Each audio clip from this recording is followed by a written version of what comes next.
kita belajar tentang Allah pemelihara, di mana Allah juga memelihara kehidupan kita melalui orang-orang di sekitar kita, seperti melalui orang tuamu yang mengasihi, menjaga dan mencukupi kebutuhanmu. Allah memeliharamu melalui guru yang membimbing dan mendidikmu. Allah juga memeliharamu melalui teman-teman yang saling mendukung dan mendoakan. Begitu pula Allah memeliharamu melalui orang-orang di sekitarmu yang mengasihi dan menolongmu. Nah, kali ini kita akan melihat cerita Alkitab tentang Allah memelihara kehidupan Yusuf dan keluarganya. Mari kita lihat ceritanya berikut ini.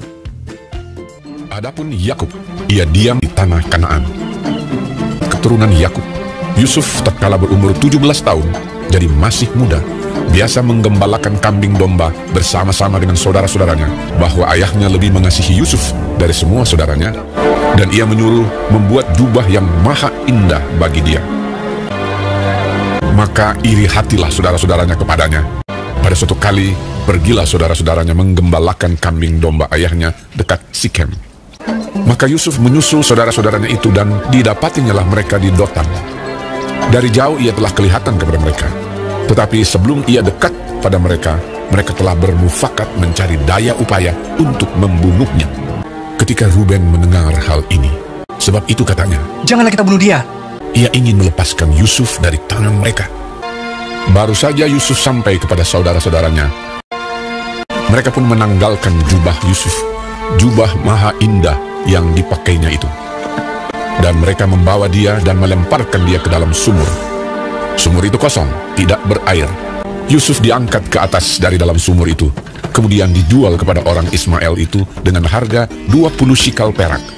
Lalu Yusuf dibawa mereka ke Mesir. Adapun Yusuf telah dibawa ke Mesir,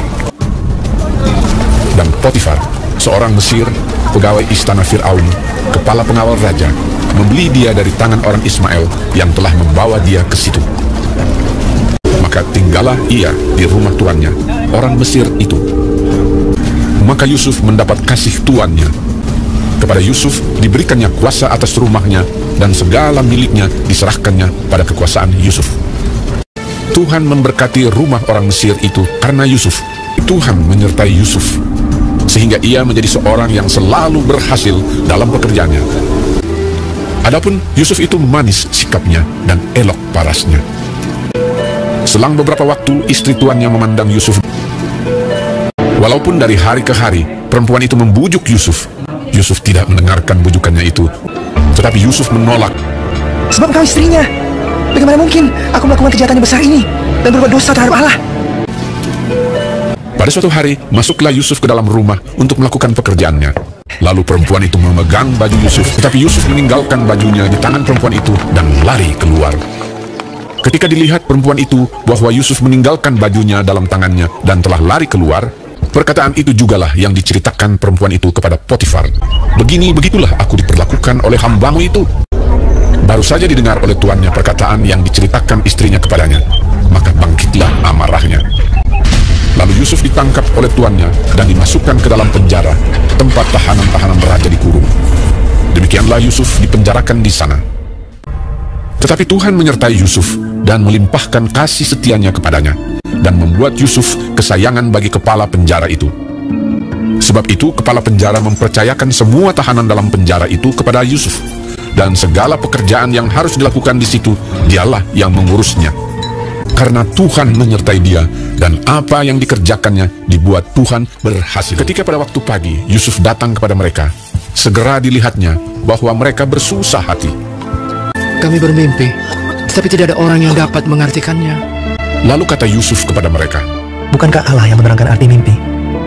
Ceritakanlah kiranya mimpimu itu kepadaku." Kemudian juru minuman itu menceritakan mimpinya kepada Yusuf. Kata Yusuf kepadanya, "Beginilah arti mimpi itu. Tetapi ingatlah kepadaku, apabila keadaanmu telah baik nanti, tunjukkanlah terima kasihmu kepadaku dengan menceritakan hal ikhwalku kepada Firaun, dan tolonglah keluarkan aku dari rumah ini." Pegawainya, kepala juru minuman itu dikembalikannya ke dalam jabatannya, tetapi kepala juru roti itu digantungnya, seperti yang ditakdirkan Yusuf kepada mereka. Setelah lewat 2 tahun lamanya, bermimpilah Fir'aun. Tampak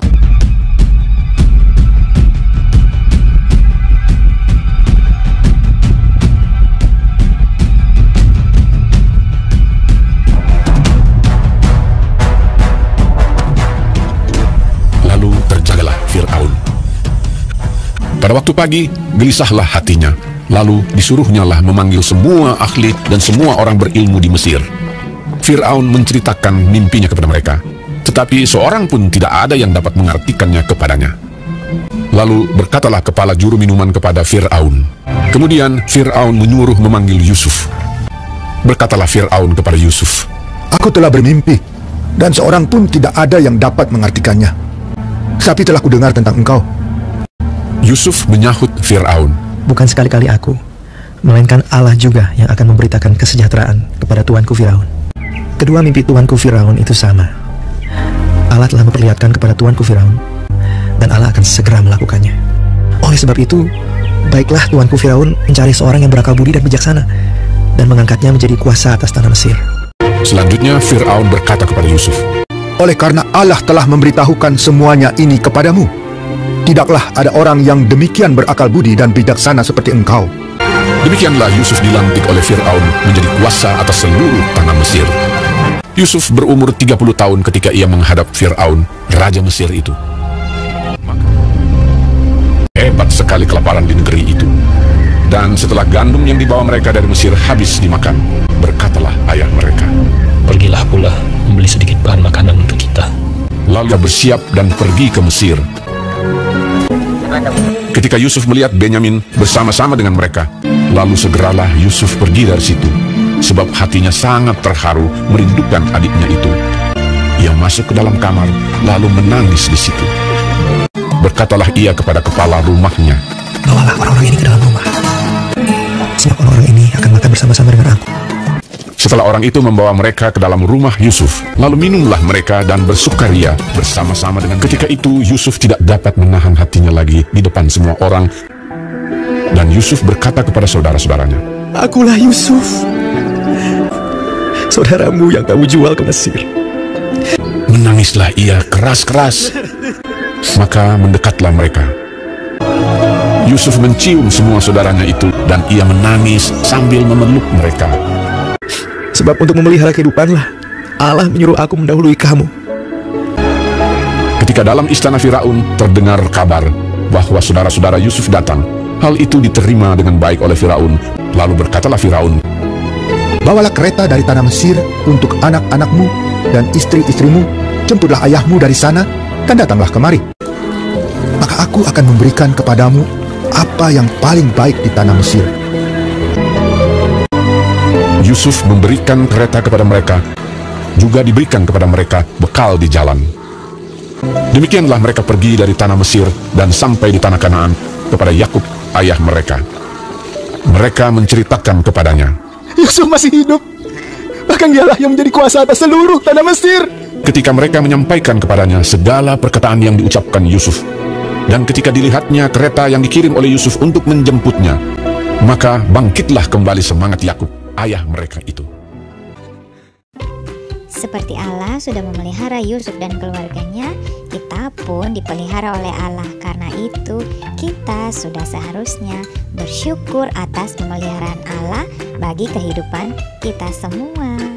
Oke, sekian dulu pelajaran kita pada hari ini. Sampai jumpa lagi di pertemuan berikutnya ya. Tetap semangat belajar dan sehat selalu ya. Tuhan Yesus memberkati.